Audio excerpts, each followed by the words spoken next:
Hello everybody, welcome back to Tgy Podcast, and yeah, you're basically just here to listen to me yap, so enjoy.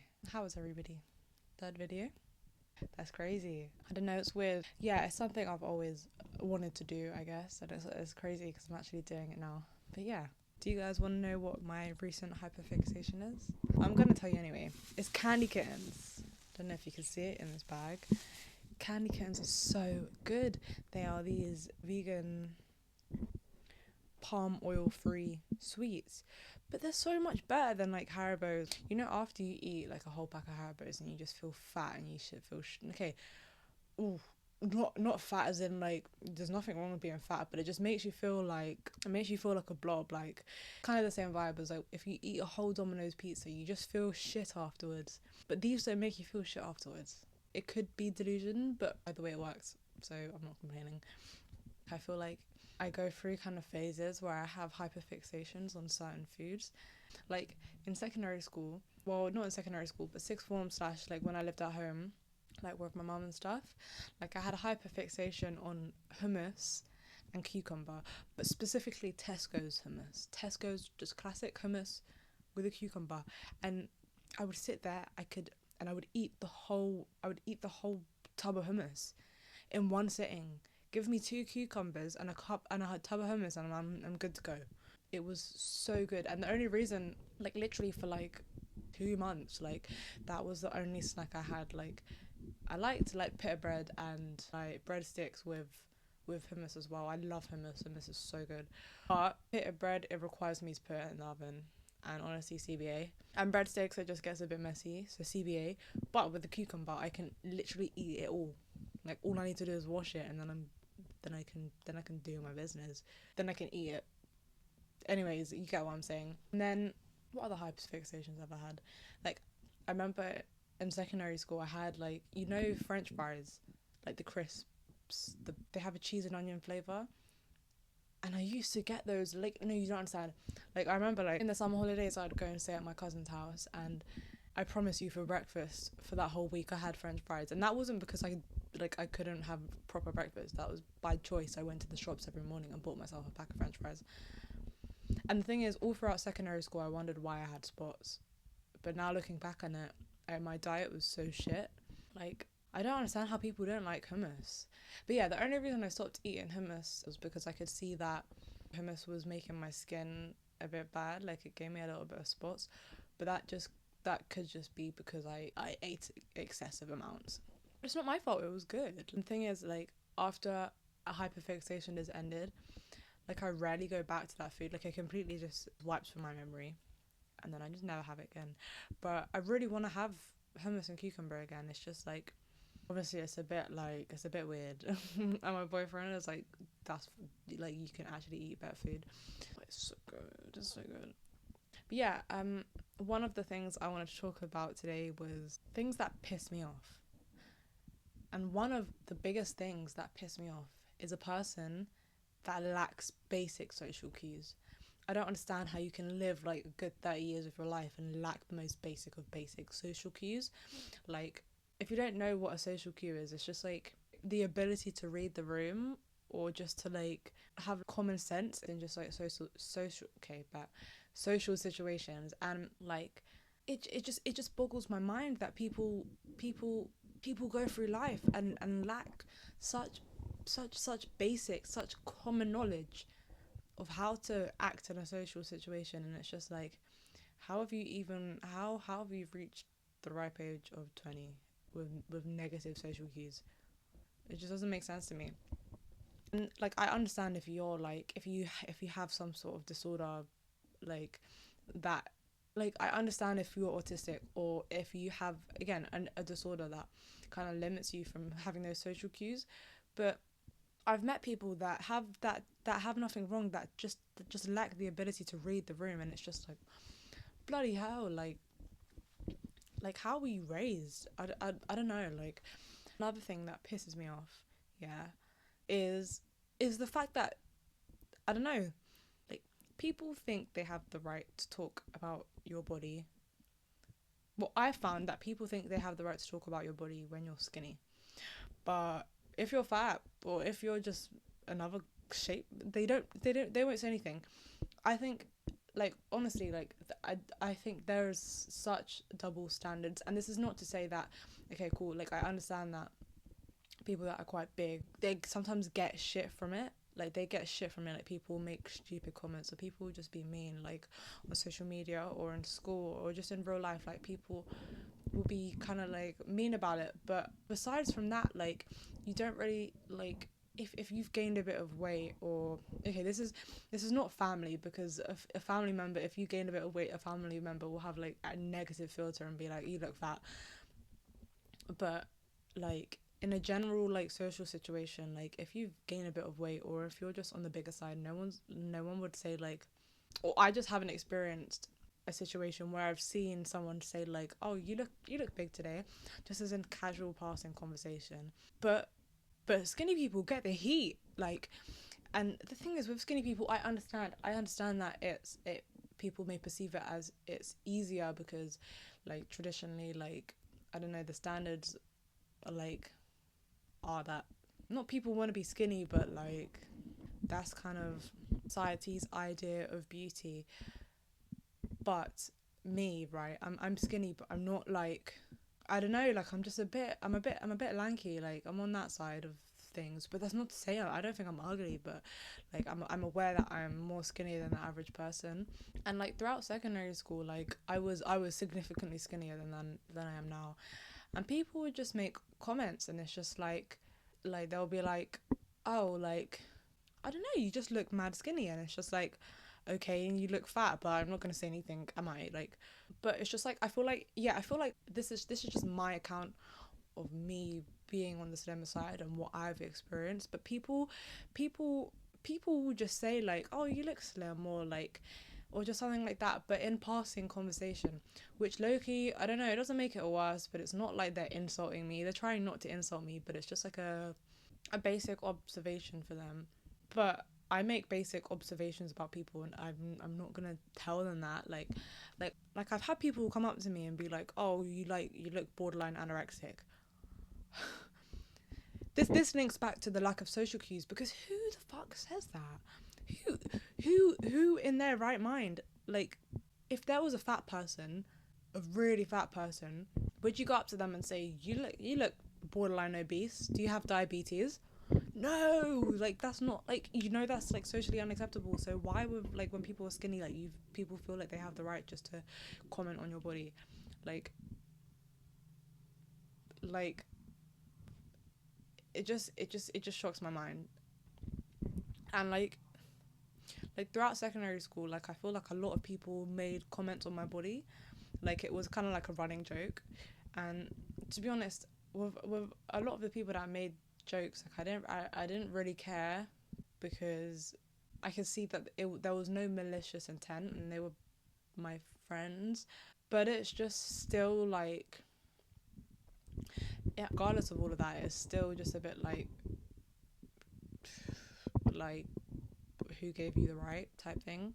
Yeah, but now like, I'm at a point where like, I'm quite confident in my body. Like, I still, like, I'm a bit like, I have my insecurities. Like, I'm not really like, my legs are fine, don't get me wrong. I just, my knees are just a bit knobbly. And it just like I tend not to wear like skirts or dresses because of that. But now, like, I'm gaining a bit more weight slowly, and I'm going to the gym and stuff like that, so I'm becoming more confident in wearing stuff like that. But throughout secondary school, it was bad. Like, literally, like, from year 7 and year 8, I wore like a skirt and my blazer.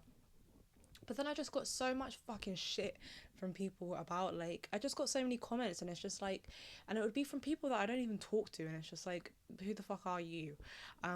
And so I was just like, okay, I'm not putting myself through that. I'm just gonna wear trousers. And so I wore trousers for the rest of secondary school and sixth form.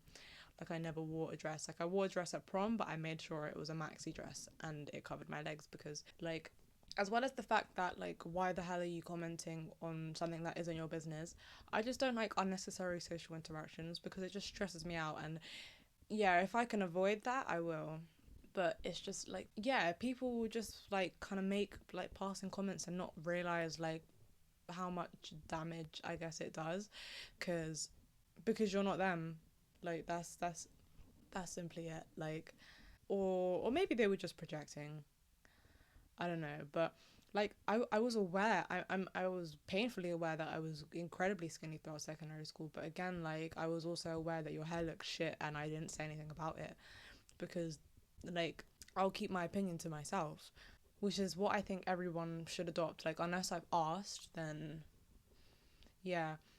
Um, but yeah, and so I never even wore like dresses or like skirts, like even outside of school. Like, and the thing is, it would be peak because it would be like, oh my gosh, PE was like my worst nightmare because like they in my school like you could wear for a period of time for girls you could wear shorts, skort, leggings, or tracksuit bottoms, and obviously I opted to tracksuit bottoms.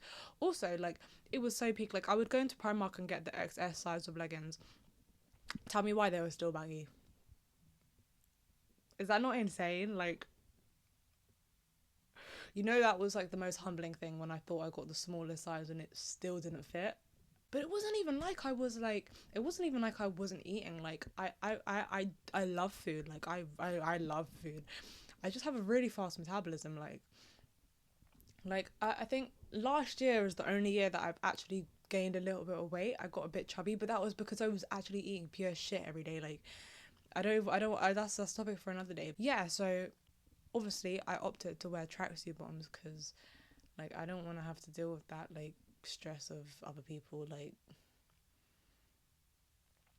yeah, like it wasn't that bad when I did like only girls PE, like when it was just only girls in the class, because they were less prone to making any comments, and yeah, they were just generally a bit nicer to me. And I'm pretty sure like girls get it, like, you know, but boys don't.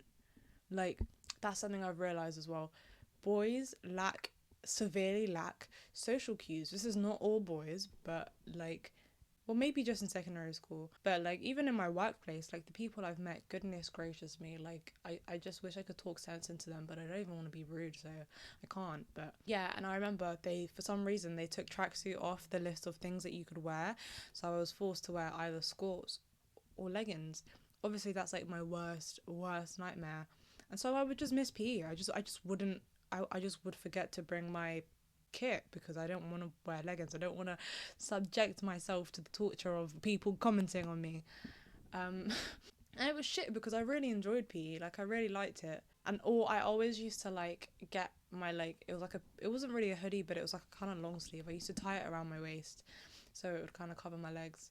But it's still like it didn't really do much. Like you could still see them, and that made me really insecure. But now like I've started buying skirts and stuff like that, so I'm more like I'm kind of ready to start wearing skirts and stuff like that. But yeah, like it'd be the peak of summer like in school, and all the girls would be wearing skirts, rolling their shit up, and I was just like in my head like I wish I was you, like because I could just not do that. Like, but yeah, like even if it wasn't school, like family, but like I know it's not their intention to like hurt my feelings, but like I would just get comments like, oh, you just look mad slim, like, or like why don't you eat, or like you don't eat enough. And it's like, bro, I'm literally eating to the point I'm full. Like I'm not gonna force myself to eat. I can't eat anymore. But even if I do eat, even if I was to eat like the whole, oh sorry, even if I was to eat like the whole fucking table, it still wouldn't go anywhere. Like it would just go into my body and come straight out because yeah, that's just how my metabolism worked. But yeah, as I said before, like now I am getting to a point where I'm much more comfortable and confident in my body. But it's just such double standards for what people think they can say to you when you're on the skinnier side. Yeah. Um, but even if you're not like skinny, I feel like I feel like if you're a female and you're listening to this, you will relate to it because I don't know, society, men, just people like just think that they like and comment on you because you don't look a certain way. But like I don't know, I feel like there is like kind of like a standard of how you're meant to look, or society has made it so there's like a standard that people believe that you have to look a certain way, like when it just isn't the case. Like you can look however you want. But yeah, I just think the beauty standards are so damaging, and I don't think people realize the damage it's doing. Like, I don't know, society pushes the curvy, the big ass, the boobs, the slim waist, but it's just like, bruv, like, everyone is different. Like, everyone is beautiful in their own way, and just because they don't look as the way that society kind of wants you to look doesn't mean you're not beautiful. But because it's so pushed and because you fucking see it everywhere, like, it kind of brainwashes you to think a certain way and think that maybe you don't fit into those standards because you don't look like how the people online look. And I feel like I 100% was a victim to this, like, to that mentality of just thinking like, oh, I don't look good because I don't look like how I thought I should look. But now I've kind of realized, like, fuck that, like, I'm just gonna look however I want, like, I'm just gonna look like me, like, and that's good enough. But yeah, it's so damaging to, like, especially like younger girls. And I feel like the majority of girls in this world currently have body dysphoria. Body dysphoria? Yeah, that's correct, right? Which is basically where they don't like what they look at, like, they don't like what they see in the mirror of themselves, like. But that's just because, like, there is so much to compare yourself to, and obviously, like, you shouldn't compare yourself to anyone else because you're you and they're them. But yeah, society, the media is wired in a way where it shits on people that look a bit different or don't look how, like, or don't meet those standards. And yeah, I hope people realize this. I've realized it now, thank God, because it's shit otherwise, you know. But another, I was actually like, I started this video off by talking about things that piss me off about people. And another thing is people that are just stupid. People that just lack, like, basic, like, yeah, like, people that are just dumb. Like, okay, cool. Like, for instance, okay, I don't know if anyone else knows. Well, not anyone else, of course people know, but anyone else that's watching this knows about the whole I'm Alex situation. Basically, here's this YouTuber that, and I used to watch him all the time as well. He is this YouTuber where he kind of makes, I don't know, he makes reaction videos, commentary, just like normal kind of like videos, and he would commonly like react to maybe like someone that's a bit controversial, someone that did something shit, and shit on them, like, rightly so. But his ex-girlfriend recently has come out with like a 82-page document, videos, text messages, screenshots, evidence of him like abusing her and him like being racist and him like being just horrible to her, like abusing her and shit like that. And it's just so like, of course it's shit, like, of course it's terrible, like, you shouldn't, no one should be subjected to abuse like that. But my issue is the stupidity comes in where he's reacted to people that have done what he's done, like that, like, he's had the audacity to comment on someone else that has done something shit and just basically say like, why did you think you could get away with this, like this is not gonna run. But then behind closed doors he's saying, oh, I'm gonna smash your head in with a brick, like threatening her and like just doing, like, abusing her, like. And it's just like, you know the consequences of your actions, you know that everything done in the dark will be brought to light, so why did you think that you'd be able to get away with that? As well as you being a shit person, you're also fucking stupid, because again, like, what made you think you were gonna get away with that? Like, that is top tier level narcissist, because like, I don't know, like, what gives you the right, as well as like the fact that you're dumb. But like, I hope he gets therapy, because he really needs to work on himself, because I don't know, like, the whole thing's crazy, like. And it's the fact that I used to watch him as well, and it's just like, bro really fell off. But yeah, that was more of a quick little yap. Yeah, just people are dumb, like, people are just like, I don't know, society never fails to like disappoint me. But yeah, I pray for society, I hope it gets better, but I don't know, only God knows. But that was the end of this episode of Tgy Tgy Pod podcast, and I hope you enjoyed, and I will see you next time.